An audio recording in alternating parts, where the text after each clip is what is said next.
Good evening. Yesterday, I told you about this restrictive trade practices and unfair trade practices. And after finishing of this restrictive trade practices and unfair trade practices, we are going for the Consumer Protection Councils. The Consumer Protection Act, it started some councils in order to protect the consumers from the deceiving and unscrupulous persons, for causing problems to the consumers.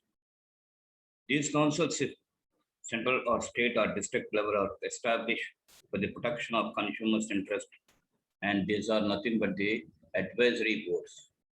The consumer councils, they are nothing but the advisory boards. And we will come across central, state, and district level councils that we come across. Now, one by one, when we go for this councils, Central Consumer Protection Council. First one is we are going for Central Consumer Protection Council. I told you already that these are nothing but the advisory boards that we come across. Section 4 of Consumer Protection Act provides that the central government by notification establishes a council termed as Central Council, consisting the following members.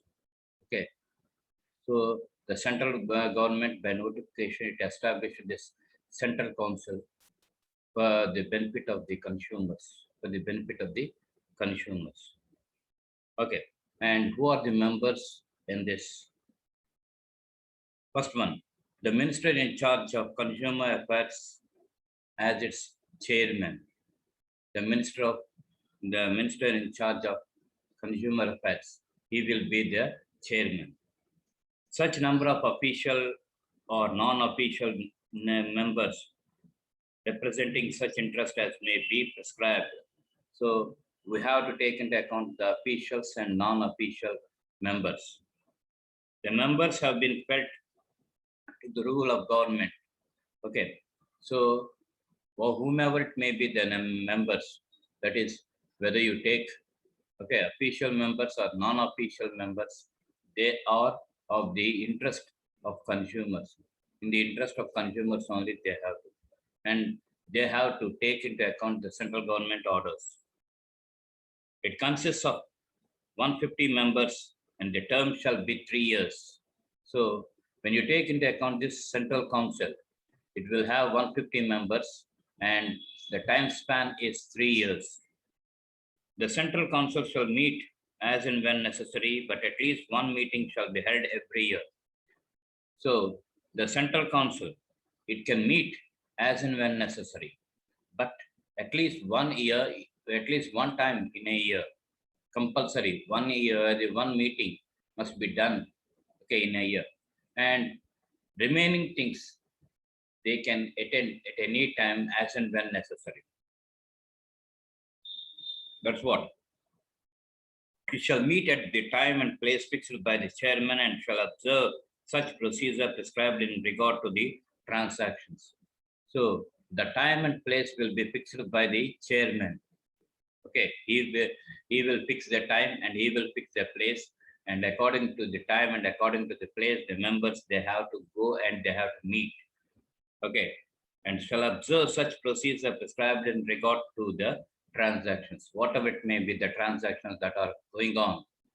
Any complaints or any things, that will create problems to the consumers. They have to take it into account and they have to discuss. Now, what are the objectives that we come across for the Central Council? It states the objects, for the promotion and protection of rights of consumers. States the objectives for the promotion and protection of consumers' rights. The rights are, consumer rights. What are the consumer rights that we come across? First one, there are 7 rights, please. There are 7 rights, and one by one, I'm going for that. Right to protect against the marketing of goods. First thing is the marketing of goods, how the goods are marketed.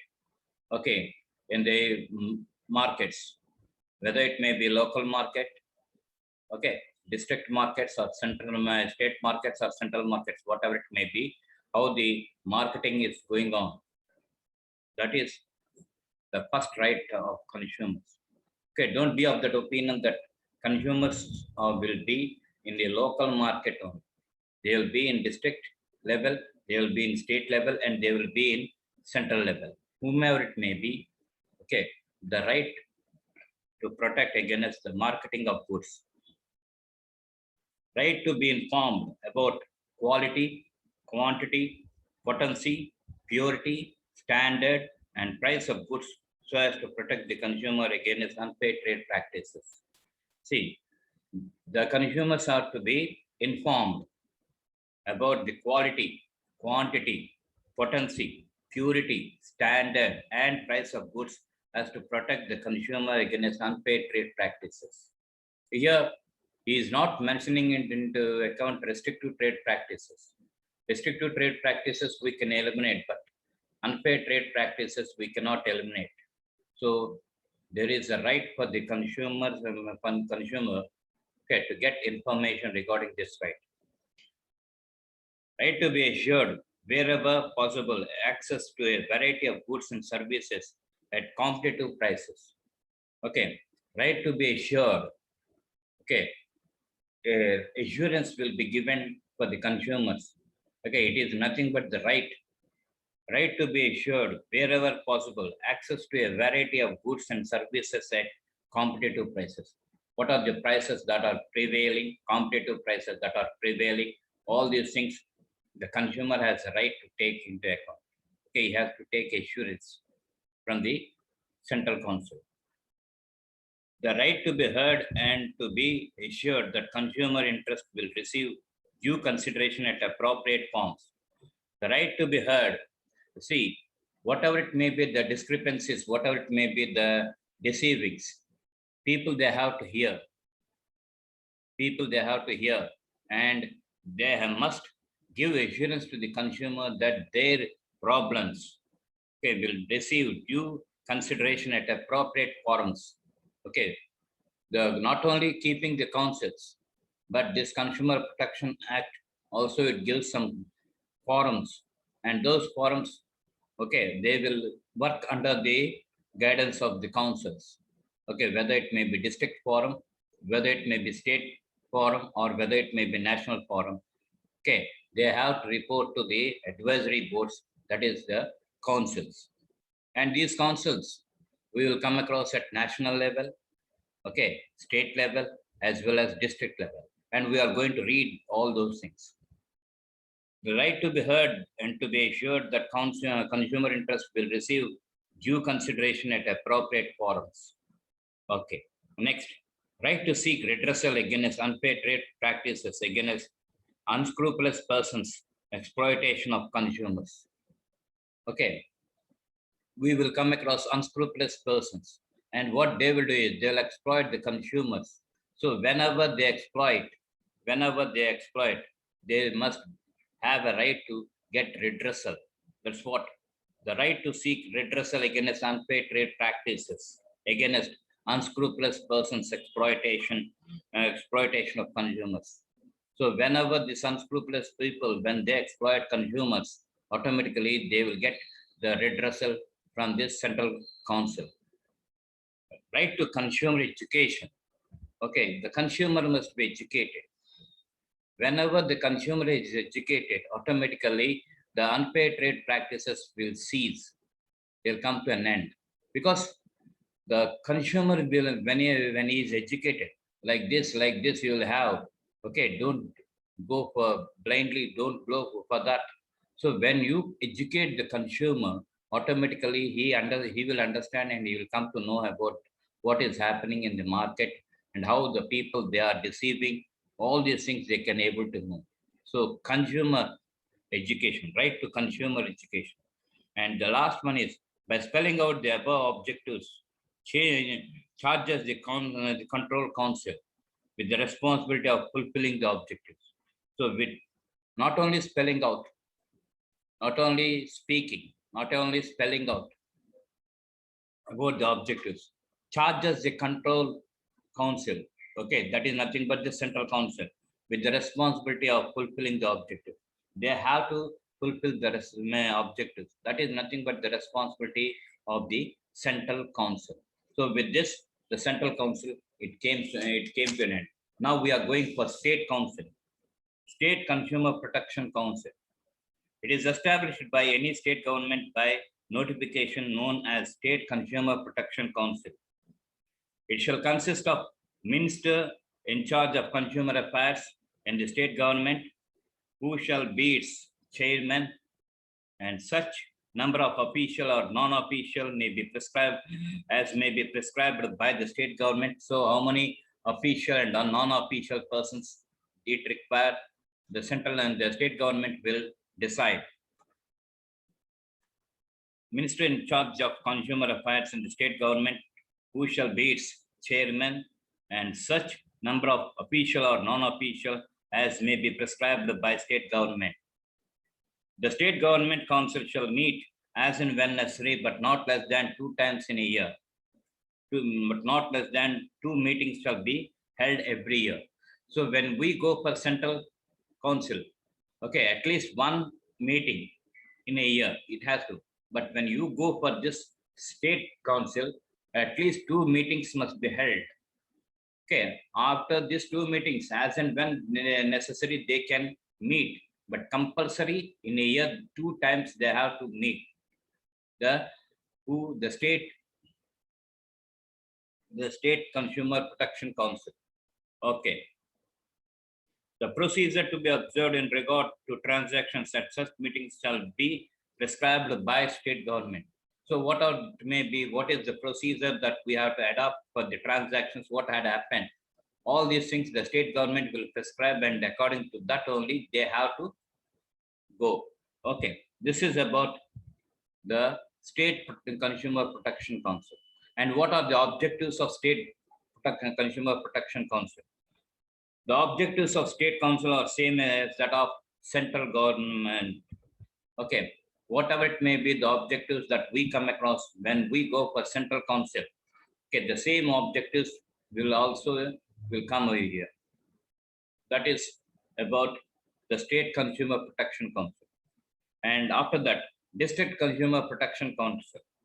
That is, every state government, taking into account the district number of districts, it will appoint a protection council. That is, there also you will come across an advisory board.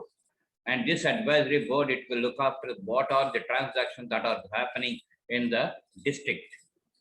Okay, for example, if you take into account this, okay, city, we are having Hyderabad district, Secunderabad district, RR district, Rangareddy district. So 3 districts.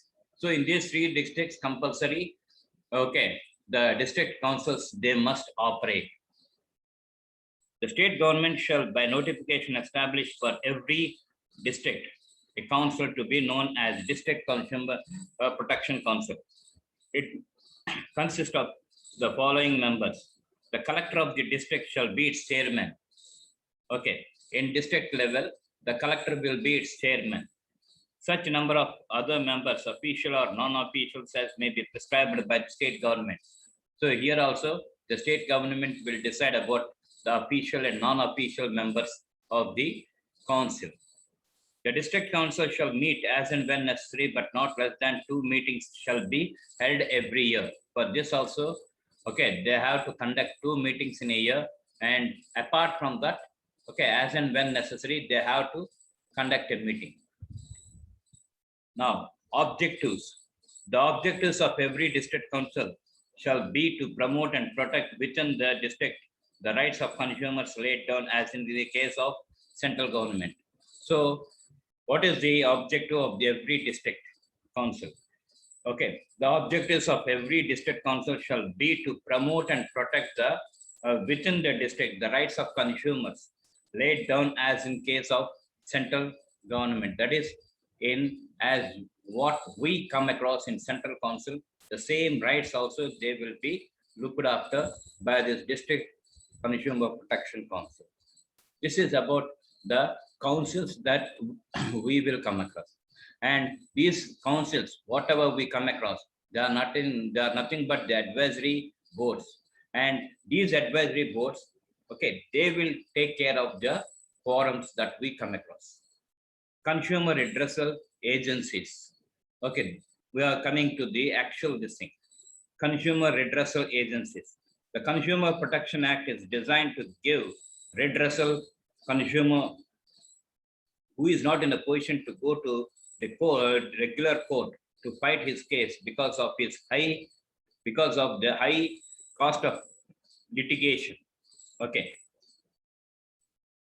So when you go for a consumer, he cannot go to the regular courts because you will have the fear that you will come across high litigation, okay, high cost of litigation over there, and how many days it will take for me to get the benefit, okay, how many days it will prolong, with all those things. Okay, naturally what he will do is he won't go to regular courts. So in the place of regular courts, without making him to go to the regular courts, this redressal agencies are established. The Consumer Protection Act is designed to give redressal to consumer who is not in a position to go to the regular courts to fight his case because of the high cost of litigation, that he should be given a forum where justice is very cheap and quick. So in order to protect the consumer, in order to get him, okay, the good results or benefits, okay, they establish this redressal agencies, okay, to get justification, justification, and this thing is very cheap and quick. Cheap means don't be of that opinion that it is very cheap. Okay, the cost, okay, the cost of going to this for redressal agencies, it will be less. Okay, don't be of that opinion that it is cheapest. Okay, it will be less. The cost, the high cost of litigation will be, you won't come across the high cost of litigation. Okay, the cost will be very, very less and quick. Okay, you must be given quick this thing. To meet this objective, the Act provides for a three-tier quasi-judicial redressal machinery at district, state, and national levels for redressal of consumer disputes and grievances. Okay. In order to meet the objectives, the Act provides a three-tier quasi-judicial judicial redressal machinery at district level, state level, and national level. Okay, for redressal of consumer disputes and grievances. Okay, whatever it may be the disputes and whatever it may be grievances that consumers, they will come across for them. There is a quasi-judicial body which will observe the principles of natural justice and have been empowered to give release of a specific nature and to award wherever appropriate compensation to consumers. Penalties for non-compliance of orders have also been provided. Okay, so judicial body, there is a quasi-judicial body which will observe the principles of natural justice. Natural justice, okay, have been empowered to give release of a specific nature and to award wherever appropriate compensation to consumers. Wherever the compensation must be paid to consumers, there they must be paid. And penalties for non-compliance. Whenever people, when they are not hearing, for them, they have to impose the penalties. Okay, compliance of orders have also been provided. Orders, okay, the orders also they are given, okay, to these agencies, redressal agencies. Okay, like this you will come across. Now, one by one, we are going for the district forum. Okay, then state forum, then national forum. And the state forum will call that thing as state commission, and the national forum as national commission. And in this, okay, we will call that thing as district forum. Section 9 of the Consumer Protection Act provides for the establishment of a district forum by the state government in each district of the state by notification. Okay, Section 9 of the Consumer Protection Act, it had given powers for the state government to establish this district forums, okay, in each district by notification. The state government may establish more than one district forum in a district if it deems to do so. Okay, if it wants to do that, it can establish more than one forum. Okay, for example, if you take into account Hyderabad district is there, Secunderabad district is there, RR district is there, 3 districts. Suppose if the state government, if it thinks it is better to keep, okay, 3 district forums. So Hyderabad district, it will have 1 district forum, Secunderabad district will have 1 district forum, and RR district will have 1 district forum. According to the number of districts,